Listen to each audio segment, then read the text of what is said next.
যখন দিন দিন বড় হতে লাগলো, সুবিধার জন্য রাজধানী পরিবর্তন করে ইরাকের কুফায় নিয়ে গেলেন। আলী রাদিয়াল্লাহু তাআলা আনহু ক্ষমতা যখন আমিরে মুয়াবিয়া রাদিয়াল্লাহু তাআলা আনহুর হাতে হস্তান্তর করেন, তখন আমিরে মুয়াবিয়া তিনিও আবার ইরাকের কুফা থেকে রাজধানী সরাইয়া সিরিয়ার দামেস্কে নিয়ে আসলেন। বর্তমানে সিরিয়ার মধ্যে যে যুদ্ধ চলছে রে যুবক, ওই সিরিয়ার ইতিহাস রক্ত মাখা ইতিহাস। সিরিয়ার জমিন, সিরিয়ার দামেস্কের রাজধানী আমির মুয়াবিয়া রাদিয়াল্লাহু তাআলা আনহু রাজধানী বানাইলেন সিরিয়ার দামেস্কে। ইনার ইন্তেকালের পর ইয়াজিদ যখন ক্ষমতায় বসলো, তখন ইয়াজিদও রাজধানী বাপের রাজধানী সেই দামেস্কের মধ্যে রাজধানীতে বসলো। কিন্তু মক্কা মদিনা এরকম বিভিন্ন দেশ ছিল, এই দেশগুলার মধ্যে তাদের গভর্নর নিযুক্ত ছিল। বিভিন্ন দেশ বিভিন্ন জায়গায় গভর্নর ছিল। সরায় সেটায় গভর্নর, মদিনার গভর্নর, মক্কায় গভর্নর, মদিনার গভর্নর মক্কার গভর্নরের কাছে ইয়াজিদ খবর পাঠাইল, মদিনার মানুষকে কও আমার হাতে যেন তারা বায়াত নেয়, মক্কার মানুষকে কও আমার হাতে যেন বায়াত নেয়। কিন্তু মদিনার মানুষ কয় না, আমরা ইয়াজিদের হাতে বায়াত নিব না। নবীজির কলিজার টুকরা নাতি হুসাইন থাকতে আমরা ইয়াজিদের হাতে বায়াত দিব না। ইয়াজিদ তখন মদিনার গভর্নরকে বলতেছে, তুমি সবার আগে হুসাইনের বায়াত নেও। হুসাইন যদি আমার কাছে বায়াত নেয়, তাহলে তার অনুসারী আর কেউ থাকবে না। যদি হুসাইন আমার হাতে বায়াত দিতে অস্বীকার করে, তুমি বইল আমি সৈন্য বাহিনী পাঠাইয়া তার সঙ্গে যুদ্ধ করব। মদিনার গভর্নর ইমাম হুসেন রাদিয়াল্লাহু তাআলা আনহুকে তার দরবারে ডাকা আনলো। আইনা বলতেছে, হুজুর দামেস্ক থেকে অর্ডার এসেছে, খলিফার অর্ডার, আপনার বায়াত নিতাম। আপনি আমার কাছে বায়াত নেন, ইয়াজিদের পক্ষ থেকে আপনি বায়াত নেন। আমিরে মুয়াবিয়া রাদিয়াল্লাহু তাআলা আনহুর ছেলে ইয়াজিদ, ইয়াজিদের পক্ষ থেকে আপনি আমার সাথে বায়াত নিবেন। যদি না নেন, তাহলে যুদ্ধের জন্য তৈরি হন। খলিফা আপনার সাথে যুদ্ধের ঘোষণা করেছে। হুসাইন রাদিয়াল্লাহু তাআলা আনহুকে অসম্ভব, আমি বায়াত নিব না। আমি কিছুদিন দেখব ইয়াজিদ কেমনে দেশ চালায়। যদি দেখি সে ভালো চালাইতেছে, ইনসাফ ভিত্তিক সমাজ প্রতিষ্ঠা করেছে, তাহলে আমি তার হাতে বায়াত নিব। এর আগে আমি নিব না, আমি কিছুদিন দেখব। কারণ অধিকাংশ মুসলমান তারে খলিফা চায় না, ঠিক কিনা জোরে বলেন। জনগণের মধ্যে বাইরে গিয়া ক্ষমতা দেখাইয়া বইলে এলে বেশি দিন টিকেও না। হুসাইন রাদিয়াল্লাহু তাআলা আনহু কয়, আমাকে একটু সময় দেওয়া লাগবে। মদিনার গভর্নর, একটু মন দিয়ে ইতিহাসটা আপনার শুনবেন। আমি নির্ভরযোগ্য কিতাব থেকে বলতেছি ইতিহাসটা, যে ইতিহাসটা লেখছেন আল বিদায়া ওয়ান নিহায়া কিতাবের ভিতরে এই তরজে। হুসাইন রাদিয়াল্লাহু তাআলা আনহু কয়, আমাকে কিছুদিন সময় দাও। কিন্তু মদিনার গভর্নর কয়, ইমাম আপনাকে সময় দেওয়া সম্ভব নয়, সময় আমার হাতে নাই গো। আপনি তাড়াতাড়ি করে বায়াত নেন। যদি না নেন, তাহলে আমি আপনার একটা অনুরোধ করি, আপনি মদিনা ছেড়ে মক্কায় চলে যান। কারণ আমার প্রতি নির্দেশ রয়েছে আপনাকে যেন আমি বন্দী করি। যদি আপনি বায়াত না দেন, তাহলে আমি যেন আপনাকে বন্দী করি। আমি আপনাকে বন্দী করা সম্ভব না। মদিনায় আপনারে বন্দী করে আমি রাখতেও পারবো না। জেলখানা ভেঙ্গে মদিনার মানুষ আপনাকে ছাড়ায় নিয়ে যাবে। যেই মদিনায় আপনার নানা শুয়েছেন, রহমতের নবী সরওয়ারে দু জাহান, ওই নবী ওই মদিনায় আপনারে যদি আমি জেলখানায় বন্দী করে রাখি, জেল ভেঙ্গে মদিনার মানুষ আপনারে নিয়ে যাবে, ঠিক কিনা জোরে বলেন। অতএব না, আমি আপনার একটা প্রস্তাব দিই, আপনি মক্কায় চলে যান। এই কথা বলতে ইমাম হুসাইন রাদিয়াল্লাহু তাআলা আনহু তিনি মক্কায় চলে গেলেন, পরিবার সহ তিনি মদিনা থেকে মক্কায় চলে গেলেন। মক্কায় তখন বেশ কয়েকজন জলিলুল কদর সাহাবী তারা সেখানে থাকতেন। ভাইরা বন্ধুরা, আব্দুল্লাহ ইবনে আব্বাস রাদিয়াল্লাহু তাআলা আনহু, আব্দুল্লাহ ইবনে ওমর রাদিয়াল্লাহু তাআলা আনহু, তারা মদিনা মক্কায় তখন থাকতেন। সবাই ইমাম হুসাইনকে তারা সম্বর্ধনা জানায়, সুস্বাগতম জানায় মক্কায় তারা নিয়ে যায়। মক্কায় কিছুদিন থাকার পর হযরত ইমাম হোসেন রাদিয়াল্লাহু তাআলা আনহু তিনি কুফা থেকে অনেক চিঠি পাইলেন। কি পরিমাণ চিঠি? প্রায় 350 চিঠি। এখনের যুগ তো হলো মোবাইলের যুগ, আর এর আগের যুগ ছিল চিঠির যুগ। 350 চিঠি আইছে কুফা থেকে। কোত্থেকে আইছে? জোরে বলেন না, কোত্থেকে আইছে? কুফা। কোথায়? ইরাকের কুফা। যে কুফা নগরীতে হযরত ইমাম হুসাইনের আব্বা হযরত আলী রাদিয়াল্লাহু তাআলা আনহুর রাজত্ব ছিল। আলী রাদিয়াল্লাহু তাআলা আনহু খেলাফত চালাইছেন। রাজধানী মদিনায় ছিল না কুফায় ছিল? ভালো করে কথাগুলো ইয়াদ রাখতে হবে, এগুলা কিন্তু সাধারণ জ্ঞান। আলী রাদিয়াল্লাহু তাআলা আনহু রাজধানী বানাইছেন মক্কা মদিনায় না ইরাকের কুফায়? ইরাকের কুফায়। এর আগ পর্যন্ত হযরত ওসমান গনি, আবু বকর, ওমর, ওসমান এই তিনজনের খেলাফতকালীন সময়ে ইসলামী হুকুমতের রাজধানী ছিল মদিনায়। ইসলামী হুকুমের রাজধানী। কুফার মানুষরা আলীর প্রতি দুর্বল হবেই তো, কারণ আলী তো কুফার মানুষকে নিয়ে তিনি রাজত্ব পরিচালনা করেছেন। এজন্য কুফার মানুষরা তারা চিঠি পাঠাইল, মক্কায় চিঠি পাঠাইল হযরত ইমাম হুসাইন রাদিয়াল্লাহু তাআলা আনহুর কাছে। চিঠির ভাষা ছিল একটাই, ইমাম আমরা আপনার হাতে বায়াত নিব, আপনি কুফায় চলে আসেন। আমরা ইয়াজিদের হাতে বায়াত নিব না, আমরা আপনার হাতে বায়াত নিব, আপনি ইয়াজিদের চেয়ে অনেক বেশি উপযুক্ত। এইভাবে চিঠি আসলো। হযরত ইমাম হোসেন রাদিয়াল্লাহু তাআলা আনহু জলিলুল কদর সাহাবায়ে কেরামের সাথে পরামর্শ করলেন, কিন্তু সাহাবায়ে কেরাম তারা নিষেধ করলেন। কেউ এই কথা কর নাই, ঠিক আছে আপনি কুফায় যান। সবাই কইছেন আপনি যায়েন না, কুফার মানুষকে বিশ্বাস করা যায় না, কারণ এরা আপনার বাবা আলীর সাথেও গাদ্দারি করছে। কুফার মানুষ আপনার বাবা আলীর সাথেও গাদ্দারি করছে, অতএব আপনি কুফার মানুষের চিঠির উপরে ভরসা কইরা আপনি কুফা যায়েন না। ইমাম হুসাইন কয় ওদের মনের হালত তো আমিও জানি না, আপনারাও জানেন না। এরা কি সত্যিকার অর্থে তারা আমাকে দিনের দাওয়াত দিতেছে? যদি সত্যিকার অর্থে ওরা দাওয়াত দিয়ে থাকে, কিয়ামতের মাঠে যদি আল্লাহ আমারে জিগায় হুসাইন রে কিছু মানুষ তোমার কাছে দাওয়াত দিছিল, দিনের দাওয়াত, এরা পাপিষ্টের রাজত্ব তারা চায় নাই, তারা তো চাইছিল তোমার মতো একজন নেককার। ও হুসাইন, তাদের দাওয়াত তুমি কেন রাখলে না? এই কথা যদি আল্লাহ আমারে ডাকে, আল্লাহ আমারে জিগায় কি জবাব দিব? আমার একটু যায় দেখা দরকার, কুফার মানুষ তারা আমারে কেন ডাকলো? এই বইলেই ইমাম হুসাইন রাদিয়াল্লাহু তাআলা আনহু সিদ্ধান্ত নিলেন তিনি কুফায় চলে যাবেন। সিদ্ধান্ত নিলেন তিনি কুফায় চলে যাবেন। সৈন্য সামন্ত তিনি বেশি নিলেন না, পরিবারের লোকজন আর নিজের খাস কিছু মানুষজন লইয়া ৭২ জন মানুষ, কোন কোন রায়তে এসেছে ৮২ জন। ৭২ জন ছিল ওনার সাথে যুদ্ধ করার মতো লোক, আর ১০ জন ছিল নারী আর শিশু। নারী আর শিশু নিয়ে ইমাম হুসাইন তিনি ছুটছেন কুফার দিকে। কুফায় যাবেন, কুফায় যাবেন। এর আগে তিনি তার আপন চাচাতো ভাই মুসলিম ইবনে আকিল তিনাকে বলতেছে, এ ভাই তুই একটু কুফায় যা একটু দেখে আয়, কুফার মানুষেরা তারা যে আমার কাছে এতগুলো চিঠি লিখলো, কুফার হালতটা কি, সত্যিকার অর্থেই কি তারা সঠিক জিনিসটা চায় নাকি কোনো গাদ্দারি, কোনো বাটপাড়ি, এটা বোঝার জন্য চাচাতো ভাই মুসলিম ইবনে আকিল রাদিয়াল্লাহু তাআলা আনহু তারে পাঠিয়ে দিলেন। তিনি গেলেন কুফায়। যায় তিনি যাওয়া মাত্রই দেখলেন কুফার হালত বড় ভালো। কুফার মানুষেরা ওনাকে সুস্বাগতম জানাইলো। ইমাম হুসাইনের পক্ষ থেকে চাচাতো ভাই এসেছেন, আর হযরত ইমাম হুসাইন বলেছে, রে মুসলিম, কুফার মানুষ যদি আমার হাতে বায়াত নিতে চায়, তুমি আমার হইয়া বায়াত নেওয়া শুরু করে দিও। আমার হইয়া এক রাইতে ১৩০০ মানুষ ওনার হাতে বায়াত নিল।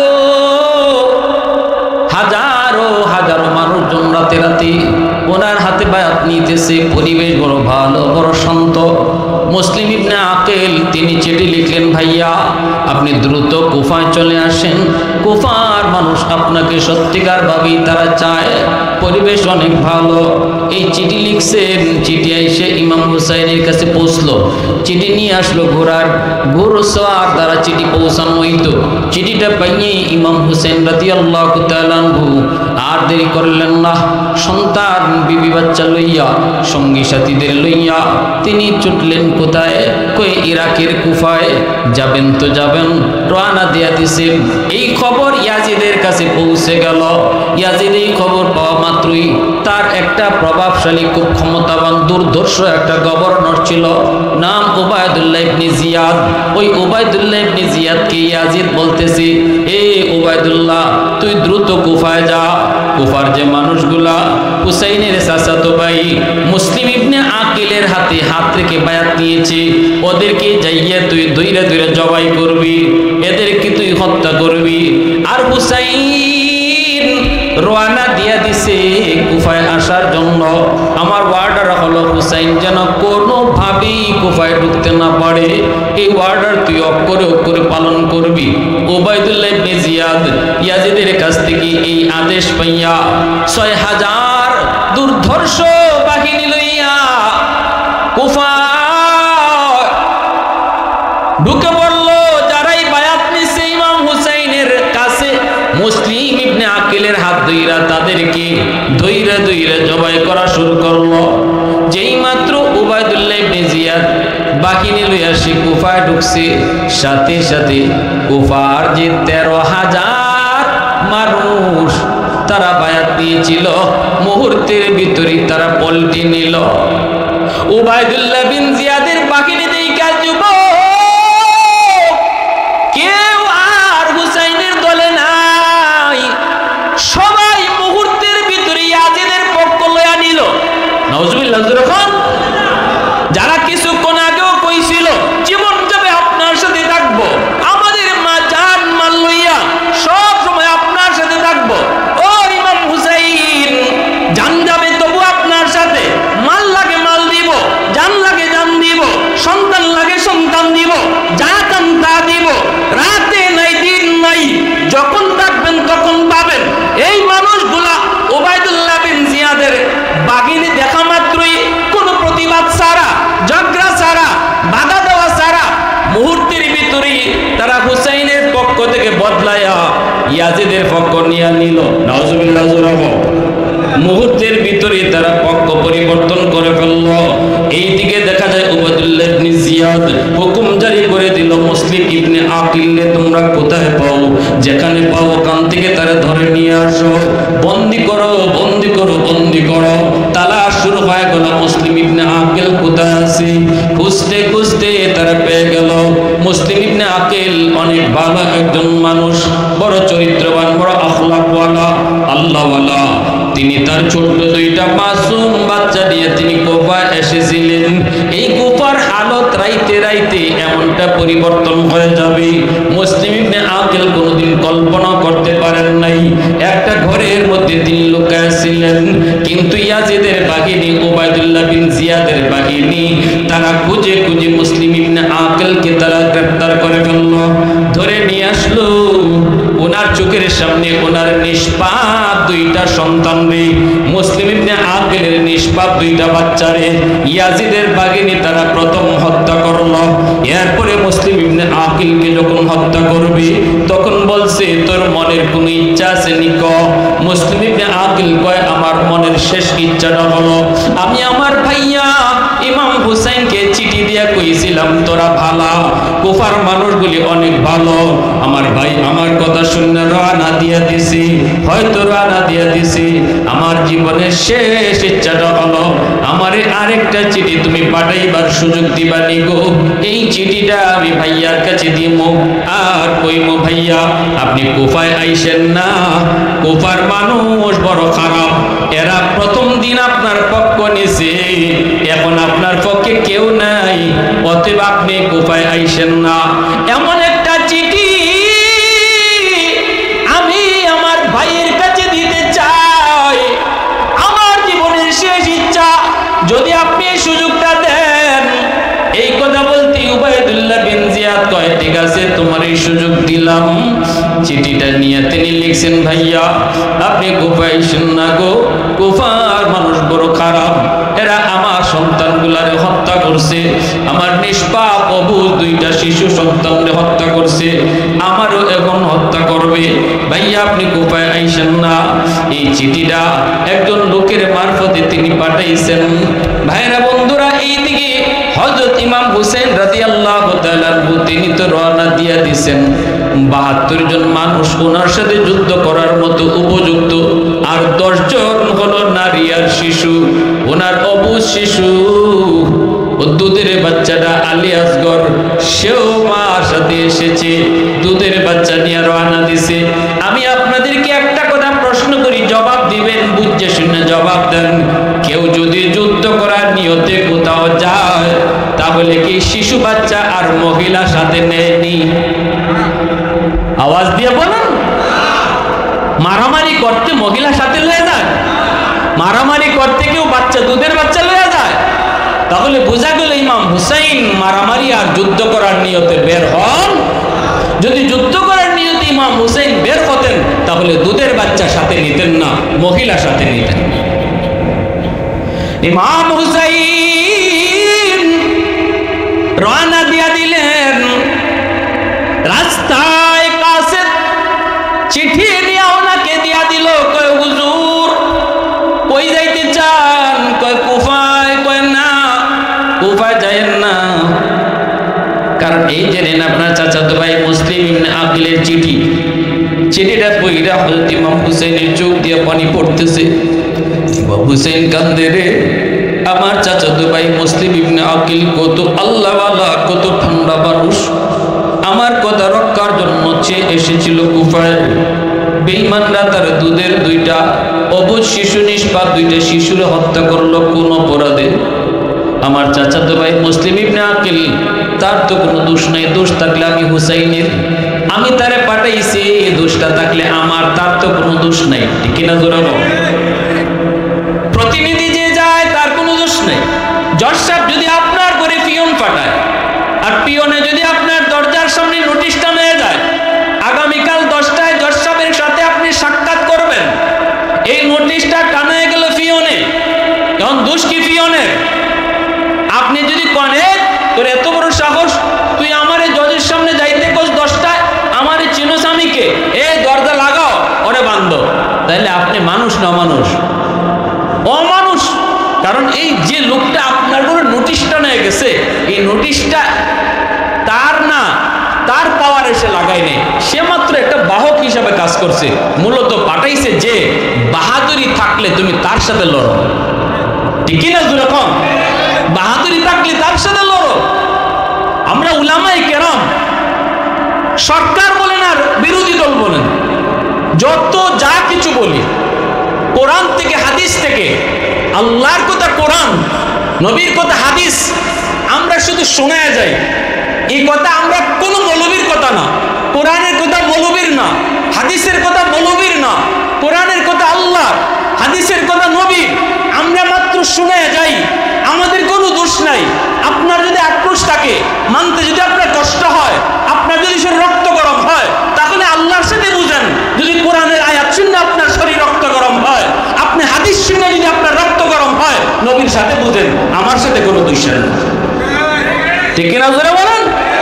মসজিদের ইমাম সাহেবের কোনো দোষ নাই, খতিব সাহেবের দোষ নাই। খতিব সাহেব মিম্বরে বৈশাখ সুদের বিরুদ্ধে বলছে, সুদের বিরুদ্ধে কথা কইছেন আল্লাহ, আপনার গায়ে লাগলে আল্লাহরে জিগান, কেন আল্লাহ এই কথা কইল?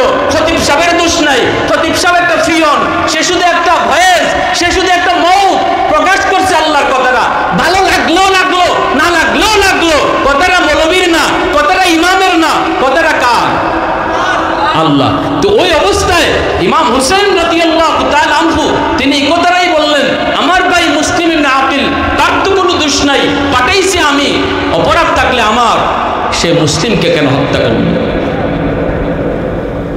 কথা বলবেন না, সময় খুব কম, অল্প সময়ের মধ্যে শেষ দিব, একটু নীরব। না, আমি ফেরত যাব না। কেন, কি জন্য হত্যা করলো, এটা কারণ আমি জিগাইতেই হবে। ইমাম হুসাইন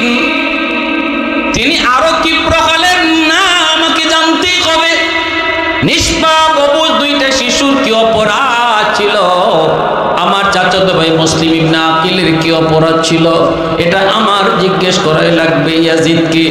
তিনি ছুটলেন তো ছুটলেন, এইদিকে উবাইদুল্লাহ ইবনে জিয়াদ ওর কাছে ইয়াজিদ ঘোষণা দিয়ে দিল, কোনোভাবেই তুমি ইমাম হুসাইনকে কুফায় ঢুকতে দিবা না। ইয়াজিদ ঘোষণা দেওয়া মাত্রই উবাইদুল্লাহ ইবনে জিয়াদ ৬০০০ বাহিনী লইয়া সে রওনা দিয়ে দিল, কুফা থেকে বের হলো। মক্কার রাস্তায় ইমাম হুসেনকে যেখানে পাবে, যেই রাস্তায় পাবে, যেই জায়গায় পাবে, এখানেই সে আটকায় দিবে, সামনের দিকে বাড়তে দিবে না, কুফার দিকে যেতে দিবে না। হযরত ইমাম হুসাইন রাদিয়াল্লাহু তাআলা আনহু তিনি আসতেছেন কুফার দিকে, আর ইয়াজিদের বাহিনী যাইতেছে মক্কার দিকে। ঠিক না রে? এ যুবক, ইরাকের সেই ফুরাত নদীর পারে কারবালা, ওই ফুরাত নদীর পারে এই সেই ইয়াজিদের বাহিনী তারা ওই জায়গাটা আগেই দখল করে নিয়ে নিল, পানিটা ওদের করায়তে নিল, এদের দখলে নিল। আর মনে মনে ভাবলো, হুসাইন যদি বাহিনী লইয়া এই জায়গায় আয়, আমরা হুসেনকে এই জায়গায় আটকাবো, পানিটা আমাদের দখলে রাখবো, এখানে কয়দিন থাকে আমরা দেখব। পানির তৃষ্ণা লাগবে কিন্তু ফুরাতের পানি দিব না, আমরা এই জায়গায় আটকায় দিব। এখানেই তারা আটকে থাকলো ৬০০০ বাহিনী লইয়া। আর ইমাম হুসাইন আসতেছেন মাত্র বিরাট কয়জন? ৭২ আর ১০ জন বাচ্চা, কয়জন হইল হিসাবে? ৭২ জন। এই ৭২ জন যোদ্ধা লইয়া ইমাম হুসাইন ওই কারবালার মাঠে আইসা তিনি আইসা দেখেন তারা পথ, ও হুসাইন সামনের দিকে যেতে পারবা না, ইয়াজিদের নির্দেশ কুফায় তোমাকে যেতে দেওয়া হবে না, এখানেই তোমাকে আটকায় দেওয়া হবে। কেন, কি জন্য? কই কোনো কারণ নাই, কোনো কেন নাই, এখানেই তোমাকে আটকায় দেওয়া হবে। বাহিনী পাঠাইছে কেডায়? কয় উবাইদুল্লাহ ইবনে জিয়াদ। কে এসে? কই কুফার গভর্নর। তোমাদের সেনাপতি কেডা? কয় হুর। হুর হলো সেনাপতি, ৬ জন সেই বাহিনীর সেনাপতির নাম হলো হুর, অনেক বড় একজন বীর যোদ্ধা। ভাইরা বন্ধুরা, হুর ডাক দিয়ে বলতেছে, আপনারে আমরা কুফায় যেতে দিব না, এই জায়গায় আপনি থেমে যান, আপনি আমাদের খলিফারে মেনে নেন, ইয়াজিদকে আপনি মেনে নেন, নাইলে কিন্তু অসুবিধা আছে। ইমাম হুসাইন কয়, না, আমি তার হাতে বায়াত নিব না। যদি তোমরা আমার সাথে যুদ্ধ করতে চাও, আমি যুদ্ধ করার জন্য আসি নাই গো, আমি তো যুদ্ধ করার নিয়তে বের হই নাই, আমি যুদ্ধ চাই না। আমাকে তোমরা তাহলে আবার মক্কায় ফেরত দাও, ফেরত যেতে দাও। আমি তো বুঝি নাই তোমরা যুদ্ধ করবে আমার সাথে, আমি তো চাইছিলাম ইয়াজিদের সাথে কথা বলবো। হয় তোমরা আমাকে ইয়াজিদের সাথে কথা বলার সুযোগ তৈরি করে দাও, নতুবা আমাকে তোমরা আবার মক্কায় ফেরত পাঠাও। যদি তা না করো, কোনো একটা সীমান্তে আমারে পাঠায় দাও, আমার সীমান্তে পাঠায় দাও, ওই সীমান্তে যে আমি অমুসলমানদের সাথে যুদ্ধ করব। আমার হাত যদি রক্তে লাল হয়, কোনো মুসলমানের রক্তে আমার হাত লাল করতে চাই না, অমুসলমানের রক্ত যেন আমার হাত লাল হয়। এই ৩টা প্রস্তাব দিলেন ইমাম হুসাইন। কয়টা প্রস্তাব দিলেন? একটু আওয়াজ দিয়া বলেন, একটু আওয়াজ দিয়া বলেন কয়টা? ১ নাম্বার হলো, ইয়াজিদের সাথে আমারে বসতে দাও। ইয়াজিদের সাথে, যদি ইয়াজিদের সাথে বসতে দাও, যদি তা না করো আমাকে মক্কায় ফেরত যাইতে দাও। তাও যদি না করো, তাহলে আমাকে সীমান্তে কোথাও তোমরা পাঠায় দাও, আমি সীমান্তে অমুসলমানের সাথে যুদ্ধ করব। এই অবস্থায় এই ৩টা প্রস্তাব হুর সেনাপতি পাঠাইল উবাইদুল্লাহ ইবনে জিয়াদের কাছে। উবাইদুল্লাহ ইবনে জিয়াদ সে তো যুদ্ধের ময়দানে আসে নাই, কুফায় বসে আছে গভর্নরের পদে। বাহিনী পাঠাইছে, বাহিনী ৬০০০ বাহিনী, সেনাপতি হুর। এই সেনাপতি হুর একটা চিঠি পাঠাইছে, ইমাম হুসাইন ৩টা প্রস্তাব দিছে। এই ৩টা প্রস্তাব লইয়া উবাইদুল্লাহ ইবনে জিয়াদ কুফার গভর্নর ওর কাছে এই চিঠিটা নিয়ে যে গেছে, এর নাম হইল সীমার। এর নাম হইল কি? কথা বলি কেন এর ভাই? এগুলো ইতিহাস। ইতিহাস যদি আপনারা মনোযোগ না রাখেন তাইলে কিচ্ছু বুঝবেন না। এই তো সাধারণ ওয়াজ না, এটা সাধারণ নসিহত না, এটা হলো একটা ইতিহাস। ইতিহাসের ফার্স্ট টু লাস্ট আপনি যদি ইয়াদ না রাখেন, না বুঝেন, কিচ্ছুই বুঝবেন না। এই জন্য কথা বললেন না, আমি চলে আসছি সংক্ষেপে বলতেছি, আর সংক্ষেপ হয় না, এতটা সংক্ষেপে আমি কারবালার ইতিহাস বলতেছি। তো এইদিকে ওই যে চিঠিটা নিয়ে গেল সীমার উবাইদুল্লাহ ইবনে জিয়াদের কাছে। আমার বাইরা বন্ধুরা, যুবক, উবাইদুল্লাহ ইবনে জিয়াদের কাছে যায় চিঠিটা দিল। উবাইদুল্লাহ চিঠিটা বই রাখুন। হুসাইন তো তিনটা প্রস্তাবে সুন্দর প্রস্তাব দিয়েছে। এই কথাগুলা কিন্তু এখন যে কথাগুলা কইতেছি, এই কথাগুলা আমাদের বর্তমান বইয়ের মধ্যে নাই। কারবালার একটা ইতিহাস বিষাদ সিদ্ধ একটা বই আছে না, হ্যাঁ, অধিকাংশ ভুল কথা, মিশা কথা, অতিরঞ্জিত কথা, অতিরঞ্জিত। কিন্তু এখন যে কথাটা কইতেছি, এই কথাটা শুধুমাত্র আল বেদায়া ওয়ান নেহায়ার মধ্যে আসছে। উবাইদুল্লাহ ইবনে জিয়াদ কুফার গভর্নর বলতেছে, হুসাইন কথাটা সঠিক কথা বলছে, তিনটা প্রস্তাব দিয়েছেন। তিনটা প্রস্তাবের ভিতরে একটা হলো ইয়াজিদের সাথে আমারে বসতে দাও, 2 নম্বর হলো মক্কায় ফেরত যাইতে দাও, 3 নম্বর হলো আমারে সীমান্তে যেতে দাও। এবার উবাইদুল্লাহ কয়, তাহলে আমরা এক কাম করি, হুসেনকে মক্কায় ফেরত যাইতে দিয়া দেই, তাহলে মারামারিও হইল না, রক্তপাত হইল না, কুফায় ঢুকলো না। খলিফার নির্দেশ, ইয়াজিদের নির্দেশ, কুফায় যেন হুসাইন ঢুকতে না পারে, ঢুকতেও পারলো না, মক্কায় ফেরত আবার চলে গেল, রক্তপাত হইল না। এই প্রস্তাবটাই উবাইদুল্লাহ মেনে নিয়েছিল, কিন্তু তার পাশে ছিল বন্ধু সীমার। সীমার পৃথিবীর ইতিহাসে সবচেয়ে নিকৃষ্ট একটা নাম, এই নামটা হলো সীমারের নাম। সীমার তখন কই, দোস্ত, এ দোস্ত, মক্কায় ফেরত যাইতে দিও না, কারণ হুসাইন যদি মক্কায় যায়, কিয়া কিন্তু শক্তি যোগাইব, শক্তি লইয়া কিন্তু আক্রমণ করব। আবার সীমান্তেও তারে দিও না, সীমান্তে গেলে সেখানেও দেখা যাইব দল পাকাইব। অতএব আমাদের খলিফা ইয়াজিদের পথের কাটা হুসাইন, তারে এই সুযোগ, এখানেই তারে খতম করে দাও, এখানেই তারে খতম করে দাও। কিন্তু কুফার গভর্নর উবাইদুল্লাহ কয়, দোস্ত, এমন কথা তুই কেমনে কইলি? হুসাইন না নবীর নাতি, কেমনে তুই কোস তারে হত্যা করি? না না, হত্যা করা ঠিক হবে না, তার মক্কায় ফেরত পাঠায় দেই। এই বইলা কুফার গভর্নর উবাইদুল্লাহ চিঠিটা লিখে দিছে, তুমি মক্কায় ফেরত যদি যেতে চাও, তাহলে তুমি তারে ফেরত যাইতে দাও। চিঠিটা নিয়ে দিতে হবে কার কাছে? বাহিনী, তাদের প্রধান, বাহিনীর প্রধান হুরের কাছে নিয়ে চিঠিটা দিবে, উবাইদুল্লাহর চিঠি। কিন্তু মাঝখানে চিঠি বদলায় ফেলছে এই সীমারে, মাঝখানে চিঠি বদলাইছে কাটায়, সীমার চিঠিটা বদলায় ফেলছে। চিঠির মধ্যে আদেশ ছিল, সেনাপতি যদি হুসাইন মক্কায় যেতে চায়, তারে মক্কায় ফেরত যেতে দিও, আটকে লাভ নাই, তারে মক্কায় ফেরত যেতে দিও। কিন্তু সীমার চিঠিটা বদলায় লেখছে, সেনাপতি দেরি করবা না, হুসাইনের উপরে হামলা করো, এখানেই হুসাইনকে খতম করো। নাউজুবিল্লাহ, চিঠিটা মুহূর্তের ভিতরে বদলায় সেনাপতি হুরের কাছে দিয়া দিল। হুর চিঠিটা পাইয়া তখন মাথায় আসমান ভেঙে পড়লো, হুর চিন্তায় পড়ে গেল, আওয়াজ দিয়ে বলতেছি, ও উবাইদুল্লাহ, এটা তুমি কি ফরমান দিয়েছো রে? এশার নামাজটাও কারবালার ময়দানে ইমাম হুসাইনের পিছনে আমরা আদায় করেছি, হুসাইন ইমাম হয়ে নামাজ পড়াইছি, আমরা পিছনে মুক্তাদি হয়ে নামাজ পড়ছি। আগামীকাল সকাল বেলা কেমন করে হুসাইনকে আমরা হত্যা করি?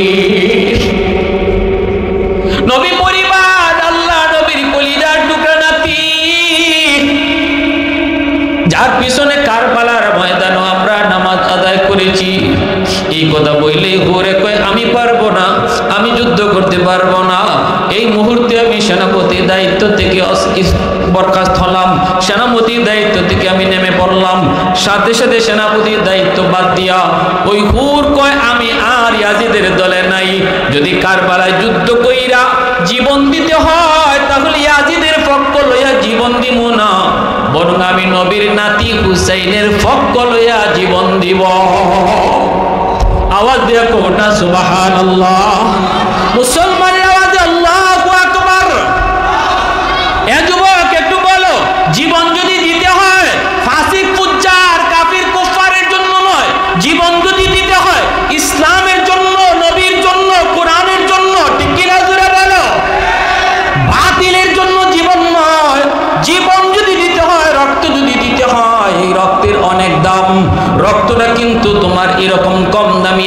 রক্তটা যদি দিতেই হয় হিসাব করে রক্ত দিও, নেতা নেত্রীর জন্য নয়, দলের জন্য নয়। নেতা আজ আছে কাল নাই। তোমার আমার ছেলে ফেলেরে অস্ত্র হাতে দিয়া রাস্তায় নামায় আম্মাইর খাওয়ায়, খুন খারাপি করায়, আর বাংলাদেশের নেতা নিজে তার ফুলাফানরে আমেরিকা লন্ডনে পড়ালেখা করা, ঠিক কিনা? জীবন যদি দিতে হয় তথাকথিত নেতার জন্য নয়, জীবন যদি দিতে হয় নবীর জন্য, আল্লাহর জন্য। কারা কারা তৈয়ার? হাত তুমি আল্লাহরে দেখাও। আল্লাহ তুমি কবুল করো, জুড়ে বলি আমিন।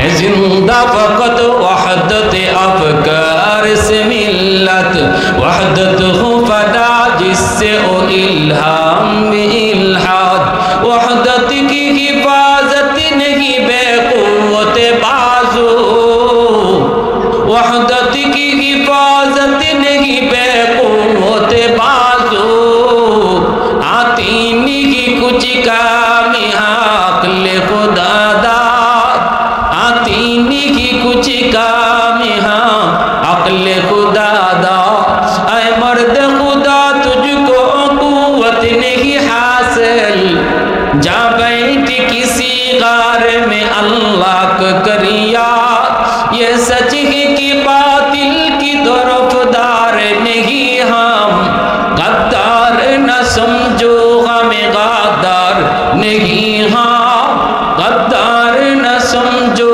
हमें गादार नहीं हम। সাথে সাথে সীমারে কই তুমি যদি না পারো তাহলে তুমি চলে যাও। সেনাপতির দায়িত্ব নিয়ে নিছে সীমারে, নাউজুবিল্লাহ জোরে কর। সেনাপতির দায়িত্ব নিয়ে নিছে সীমারে, হামলা চালায় দিল। ইমাম হুসাইন রাদিয়াল্লাহু তাআলা আনহুর বাহিনীর উপর হামলা, অতর্কিত হামলা চালায় দিল। মাত্র ৭২ জন সঙ্গী সাথে নিয়ে অল্প সময় শুধু যুদ্ধ তারা করল। অল্পক্ষণের ভিতরে হযরত ইমাম হুসাইন রাদিয়াল্লাহু তাআলা আনহু একটা চিৎকার দিয়া শুধু বলছিলেন, তোরা কার উপরে হামলা করে চোরে? এশার নামাজটা না তোমরা আমার পিছনে পড়ছো, আমি তো কুফায় নিজে নিজে আসি নাই, তোমরাই তো আমাকে দাওয়াত দিয়ে আনছো, ৩৫০ চিঠি দিছো, আমি তোমাদের চিঠির দাওয়াত পাইয়া এসেছি, নিজে নিজে আসি নাই, এখন কেন তোমরা আমাকে মারতে চাও? তোমরা কি জানো আমি হুসাইনের রক্ত, আমার নবীর রক্ত, যেই নবীরে তোমরা নবী মানো ওই নবীর রক্ত হলো আমি হুসাইনের রক্ত। একটু কি তোমাদের ভয় হয় না? একটু কি মায়া লাগে না? দুশমন হামলা করলো, ৭২ জন সৈন্য ওনার সঙ্গী সাথী চোখের সামনে কে কে সব শহীদ হয়ে গেল। ইমাম হুসেন রাদিয়াল্লাহু তাআলা আনহু তিনি এইবার আর দেরি করলেন না, এবার তিনি যুদ্ধের সাজে সজ্জিত হইয়া চোখের সামনে একে একে সাথীরা যখন শহীদ হয়ে যাইতেছে, ইমাম হুসেইন তিনি আল্লাহ পাকের নাম লইয়া, ও মালিক তুমি তো দেখছো আমি যুদ্ধ করার জন্য বের হই নাই, বিন্দু পরিমাণ যুদ্ধ করা আমার নিয়ত ছিল না, আমি তো ফিরত যাইতে চাইছি তাও তারা আমার দিল না। আল্লাহ তুমি দেখো, আল্লাহ তুমি দেখছো, আল্লাহ তুমি দেখছো। ইমাম হুসেন রাদিয়াল্লাহু তাআলা আনহু তখন তার বোন জয়নবরে ডাক দিয়া কই, বোন রে, ও বোন, আমি গত রাইতে একটা স্বপ্ন দেখছি, এই স্বপ্নটা তোমাদের কাউকে বলি নাই। আজকের যে রাতটা, আজকের যে রাত, এই রাতটা হলো ৯ই মুহররম। ৯ই মুহররম কারবালার মাঠে তাবুতে ইমাম হুসাইন তিনি স্বপ্ন দেখছেন। আমার রাসূল ডাক দিয়ে বলতেছেন, নাতি রে, ও ভাই হুসাইন, আয় আমার বুকে আয়, আগামীকাল তোর জীবনের শেষ দিন, সন্ধ্যাবেলায় তুই জান্নাতে আমার সাথে দেখা করবি। ইমাম হুসাইন বোনকে জড়ায় কই, বোন কানবি না, কানবি না, কারবালা আমার নানা এই কারবালার কুতে আমারে কইছে, মনে হয় আজকের দিনটি আমার শেষ দিন। আমি গত রাইতে স্বপ্নে দেখছি আমার নানায় কইতেছে সন্ধ্যার সময় নানার সাথে আমার জান্নাতে দেখা হইব। জয়নব কান্না শুরু করে দিছে। আমার নবী মায়ার নবীর নাতি হুসাইন কই, বোন রে তুই কানবি না, তুই যদি কান্দো তাহলে বাকিরা কি করব? এখনই যদি কান্না শুরু করো, আমার মৃত্যুর পর শহীদ হওয়ার পর তোমাদের অবস্থা কি হবে? মাতম কইরো না, কইরো না। এই অবস্থায় হুসাইন যুদ্ধের সাজে সজ্জিত হয়ে যেই মাত্র তাবু থেকে বের হইবেন, এমনি তিনি শুনতে পেলেন তাবুর ভিতরে ছোট্ট ছোট একটা বাচ্চার কান্নার আওয়াজ। হুসাইন দৌড় দিয়া তাঁবুর ভিতরে ঢুইকা দেখেন তার দুধের শিশু আলী আসগর মার কুলে কাঁদতেছে। মায় কইতেছে, স্বামী গো, ও স্বামী দেখো তোমার আলী আসগরের মুখটা সাদা হয়ে গেছে, জিহ্বাটা বের হয়ে আছে পানির তৃষ্ণা। দেখো না আজকে 3 দিন আমি কিছুই দিতে পারি না, আমার বুকের দুধও শুকায় গেছে গো স্বামী। আমরা পানি না খাইয়া কোন রকম টিকে আছি, কিন্তু আমার দুধের বাচ্চা আলী আসগর কেমন করে আমি তারে বুঝ দিব, জিহ্বাটা তো বের হয়ে আসছে। ও গো স্বামী একটু দেখো না, আমার দুধের বাচ্চা আলী আসগরের জন্য একটু পানির ব্যবস্থা হয়নি। হুসাইন সাথে সাথে দুধের বাচ্চা আলী আসগরের কুলে নিয়া তাঁবু থেকে বের হইয়া দুশ্মনের দিকে এইভাবে হাতটা দিয়ে জাগায় কয়, এ কুফার মানুষেরা, এই যে একটু তাকায় দেখো, আমার দুধের বাচ্চা আলী আসগর দুশ্মনী আমার সাথে, আমার বাচ্চার সাথে না, আমার দুধের বাচ্চার সাথে তোমাদের কোনো দুশ্মনী না রে। আমার দুধের বাচ্চাটা পানির তৃষ্ণায় জিহ্বাটা বের হয়ে আইছে।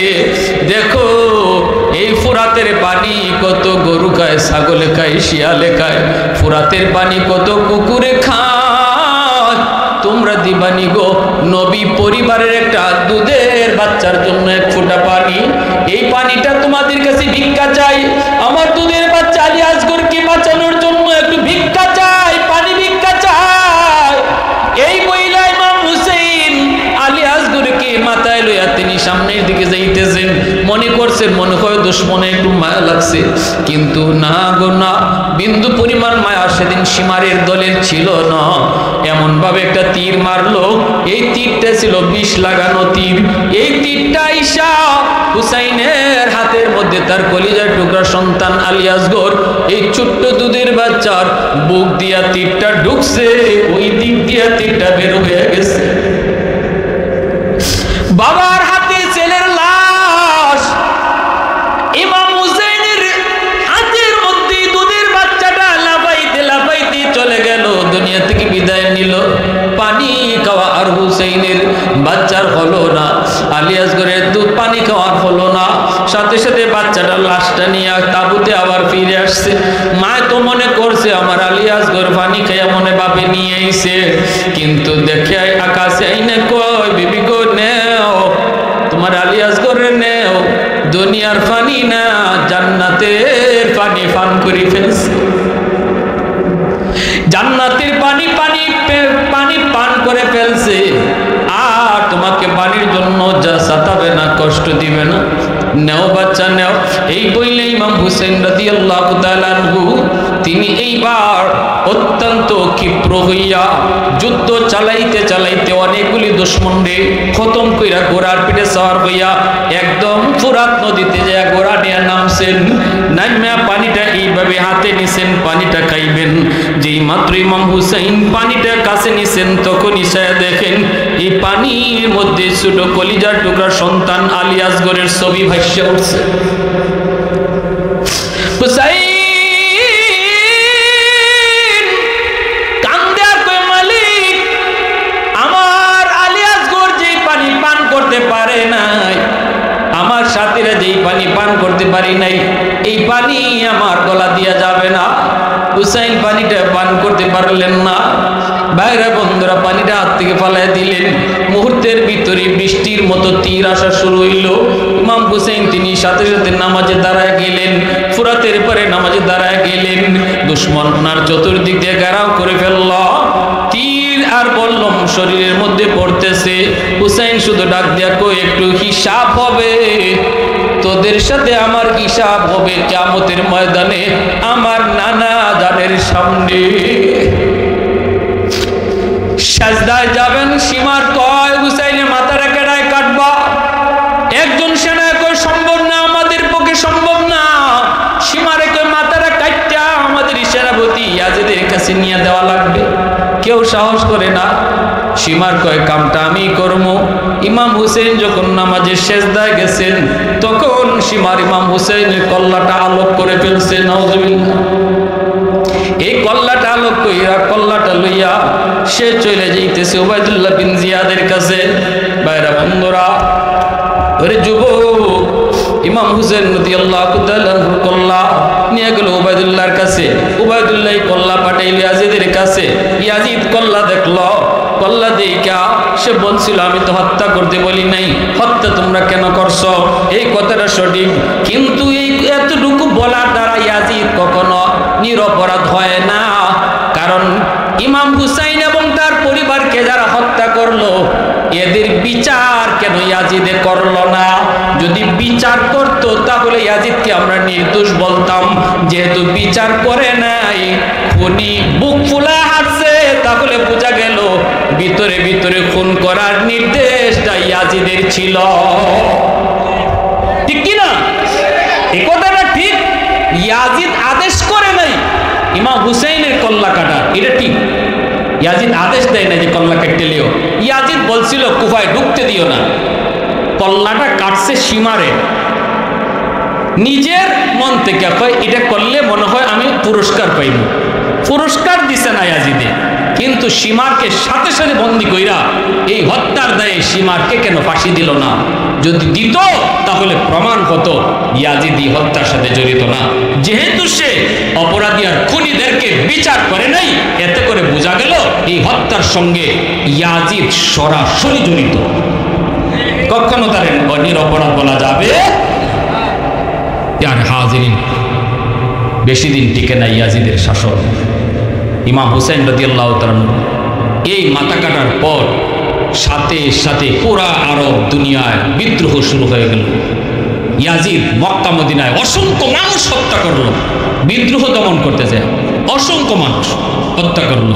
এই ইয়াজিদ মরব, অসুস্থ হয়ে গেছে, কিছুদিন পরে অসুস্থ হয়ে গেছে। মরার আগে কইছিল আমার তার ছেলে, এর নাম হচ্ছে মুআবিয়া। ইয়াজিদের মুআবিয়া, ইয়াজিদের বাবার নামও মুআবিয়া, ইয়াজিদের ছেলের নামও মুআবিয়া। মুআবিয়ার কইছিল বাবা আমার মরার পরে তুই সিংহাসনে বসবে। মুআবিয়া কয় বাবা যে সিংহাসনে এত রক্ত লাগছে, যে সিংহাসনের উপরে এত অভিশাপ, এটা আমি বইতাম না, আব্বা আপনারটা আপনি লিয়ে বল। বাপে তখন দেখছে কিরে আমার ছেলে এমন কথা কেন কয়, আমি যে জাত ইজাত হইল না কেন, ফুলাদি দেখা যায় ভালো। তখনই কুচ নিয়ে দেখে যে শিক্ষকের কাছে পড়ালেখা করে উস্তাদ, এই উস্তাদ অত্যন্ত নেককার একজন আল্লাহওয়ালা, সাথে সাথে ওই উস্তাদরে আন্না ইয়াজিদে হত্যা করছে। তাহলে বুঝেন হে কত বড় ভালো মানুষ, ঠিক কিনা জোরে হন? উস্তাদরে আন্না হত্যা করছে। এরপরে এই ছেলে বসলো না, তখন ওই মারওয়ানকে বলল, মারওয়ান তার সেনাপতি, ইয়াজিদে মারওয়ানরে কইছে যে আমার ছেলে তো সিংহাসনে বসবে না, আমার মরার পরে তুমি বইসো, আর আমার যে ছোটো বাচ্চাটা আছে এই ছোটো বাচ্চাটা একটু বুঝদার হইলে তুমি তার ক্ষমতাটা দিয়ে দিও। মারওয়ানে কই ঠিক আছে অসুবিধা নেই। ইয়াজিদ মরে গেছি গা, ইয়াজিদ মরার পরে মারওয়ান ক্ষমতায় বইছে। ক্ষমতায় বইয়া দেওয়ার কথা ইয়াজিদের ফুলারে ক্ষমতা, ঠিক না? মাতেন না কেন, ঠিক কিনা? কিন্তু ওই মারওয়ান ইয়াজিদের বউরে বিয়ে করছে। ইয়াজিদ মরার পরে ইয়াজিদের বউ ছিল সুন্দরী, এই মারওয়ান ইয়াজিদের বউরে বিয়ে করছে। বউরে বিয়ে করে তারপরে আনছে। এই বউয়ে সে গোপনে গোপনে দেখলো মারওয়ান কাগজে লিখে রাখতেছে যে তার মরার পরে ওই ইয়াজিদের ফুলারে ক্ষমতা না, বরং তার ফুলা আব্দুল মালিক তারে ক্ষমতায় বসাইব, এটা কাগজে কলমে লিখকে যাইতেছে। এই কথাটা, এই লেখাটা বউয়ে দেখছে। বউ তো এটা আসলে তার বউ না, বউ তো এটা ইয়াজিদের বউ। ইয়াজিদ মরার পরে সে বিয়ে করছে, ঠিক না? তাহলে এই বউ এটা মানবে কি করে যে আমার ছেলে রাজত্ব পাওয়ার কথা, কিন্তু সে তো তার ফুলারে রাজত্ব দিয়া যাইতেছে। রাতের অন্ধকারে বউ বালিশ চাপা দিয়া এই মারওয়ানটা হত্যা করছে। বালিশ চাপা দিয়া হত্যা করার পরে মারওয়ান মরার পরে ওই লিখা অনুযায়ী তার ছেলে আব্দুল মালিক ক্ষমতায় বইছে। এই আব্দুল মালিক ক্ষমতায় বইয়া ইয়াজিদের গোষ্ঠী একজনও রাখছে না, বাচ্চা কাচ্চা সহ সব ধ্বংস করছে। মারওয়ানের ছেলে আব্দুল মালিক ক্ষমতায় বইছে। ওই আব্দুল মালিক ছিল অত্যন্ত জালিম এবং কঠিন থেকে কঠিন জালিম। মদিনার এই শাসন মদিনার উপরে এমন চড়াও হয়েছে, হাজ্জাজ বিন ইউসুফরে আনছে এই আব্দুল মালিকে, আন্নে কইছে মদিনায় আব্দুল্লাহ ইবনে জুবাইর রাদিয়াল্লাহু তাআলা তখন গভর্নর, মদিনার মানুষ ওনারে গভর্নর মানছে। তাই আব্দুল্লাহর বিরুদ্ধে গিয়ে জিহাদ করো। ওই হাজ্জাজ বিন ইউসুফ মদিনা আক্রমণ করছে। আক্রমণ করে একদিনে 16,000 মদিনার মানুষ হত্যা করছে। এর মধ্যে 1,000-এর মতো সাহাবী ছিলেন। মদিনার মসজিদে 3 দিন পর্যন্ত নামাজ হইছে না, 3 দিন মদিনার মসজিদে খালি গুড়া আটকায় রাখছে এই আব্দুল মালিকের বাহিনী, হাজ্জাজ বিন ইউসুফ। এত বড় জুলুম, কিন্তু আমরা দেখলাম কি এই জুলুম যারা করলো তাদের কোনো বংশই থাকলো না। যে ইয়াজিদ ক্ষমতার জন্য নবী পরিবার ধ্বংস করলো তা